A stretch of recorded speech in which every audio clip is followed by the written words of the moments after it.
अस्सलामुअलैकुम दोस्तों और साथियों, उम्मीद है आप लोग खैरियत से होंगे। आज है 2 अक्टूबर 2021। कल सब लोगों के पास एक वीडियो आती रही है, वो काफ़ी अफसोसनाक वीडियो है। वो विहाड़ी से वो वीडियो है जिसमें एक बच्चे की डेथ को दिखाया गया है और मुबैना तौर पे मुबैना मैं इसलिए कह रहा हूँ कि ये सिर्फ अभी फैमिली का दावा है। अभी कोई भी आज़ाद जो एक तरीका होता है मेडिकली जिससे आप कंफर्म कर सकते हैं, अभी उधर से कंफर्म नहीं हुआ, लेकिन फैमिली का ये कहना है कि उनका बच्चा जिसकी उम्र 16 साल और कोई 8 महीने के करीब है और वो स्कूल में जाता है, तो उसको वैक्सीन लगी थी, जिसके बाद वो बच्चा उसने अगरचे बाजू में दर्द का वो कहता रहा है, लेकिन क्योंकि एक हफ़्ता पहले उसकी जो ग्रैंड मदर हैं यानी दादी हैं उनकी डेथ हुई थी, तो वो बच्चा मसरूफ़ रहा है उस तमाम इंतज़ामात में जो किसी तकरीब के सिलसिले में थी उनकी, जो एक ताज़ियती एक होता है ज़ाहिर फैमिलीज़ के अंदर, तो वो लड़का काफ़ी काम करता रहा है। तो जिसके बाद से अचानक ही वो गिरा है और उसकी डेथ हो गई है और वो फोत हो गया। ये पूरा उस वीडियो का कॉन्टेक्स्ट है। उसके बाद कुछ डॉक्यूमेंट्स भी कुछ नज़र आए हैं जिस पे तहरीर लिखी हुई है, लेकिन ये सब फैमिली की तरफ से है। ये कहना कि ऐसा ही हुआ है ये उस वक्त तक मुमकिन नहीं जब तक हुकूमत की तरफ से बाकायदा इसकी तहकीक करके लोगों को नहीं बताया जाएगा। लेकिन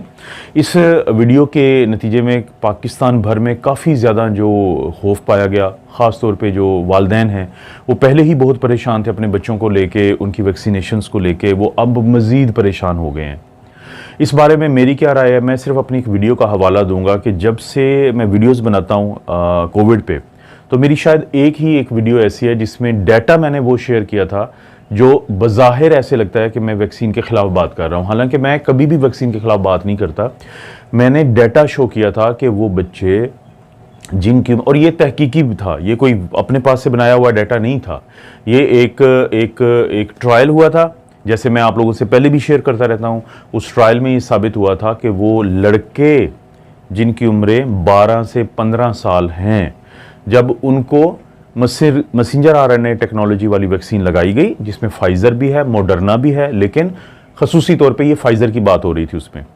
तो हर 10 लाख यानी 1 मिलियन में से 162.5 या आप 162 कह लें कि उन लड़कों को मायोकार्डाइटिस हुआ। मायोकार्डाइटिस क्या होता है कि दिल के जो पट्टे हैं उनकी सोजिश होती है।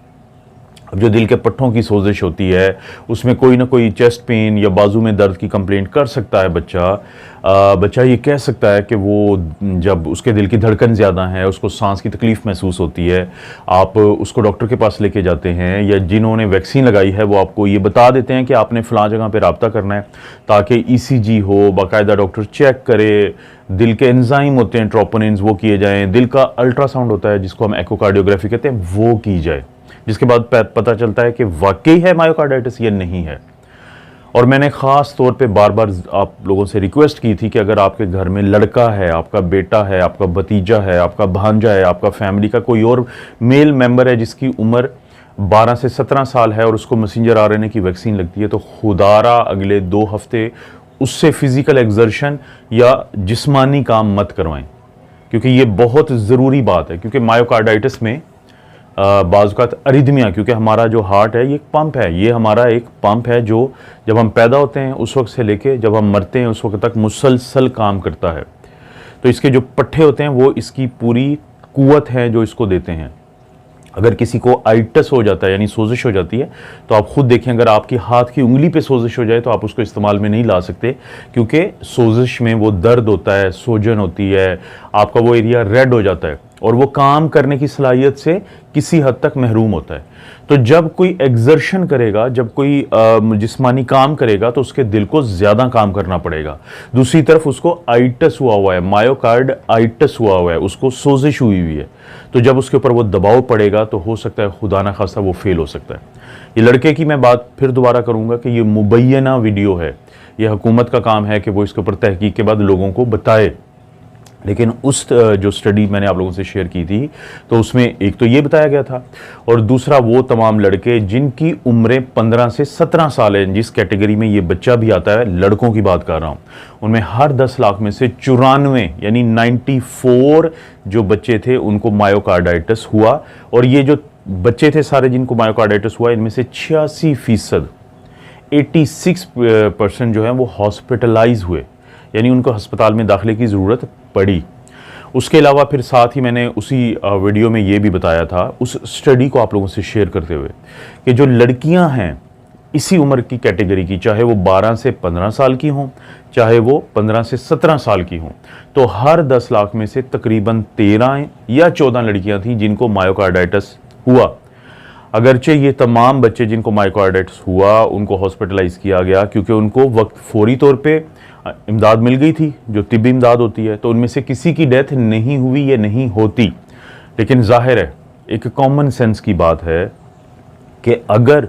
किसी को कोई प्रॉब्लम हो और वो उसका वो इलाज ना ले तो उसके नताइज बुरे निकल सकते हैं।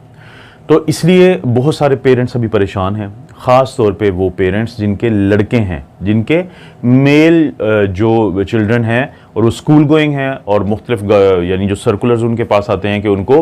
वैक्सीन लगने की ज़रूरत है आपके बच्चों को, और ज़ाहिर सबको पता है कि जो मैसेंजर आरएनए की वैक्सीन लगाई जा रही है, तो ये पेरेंट्स बहुत ज़्यादा परेशान हैं। तो हुकूमत को चाहिए, मैंने पहले भी रिक्वेस्ट की थी, मैं एक बार फिर रिक्वेस्ट कर रहा हूँ कि ये जो नई तहकीक आई थी, जिसके बारे में बाद में अगरचे ये कहा गया, एक दो आर्टिकल्स बड़े डिटेल के छपे जो मैंने आप लोगों से ज़रूर शेयर किए थे, कि कहा गया कि इस स्टडी को करने वाले जो लोग थे, क्योंकि उनके कुछ अपने मफादात थे, तो उन्होंने चुन चुन के वो चीज़ें निकाली जिससे कि ऐसी चीज़ें सामने आए कि जो वैक्सीन है उसकी नेगेटिव साइड सामने आए। लेकिन उसी वक्त में साथ मैंने बताया था कि इज़राइल में, ज़ाहिर है इज़राइल में कोई ऐसे लोग नहीं थे कि जिनके इस तरह के मफादात हों, तो वहाँ पर भी लड़कों को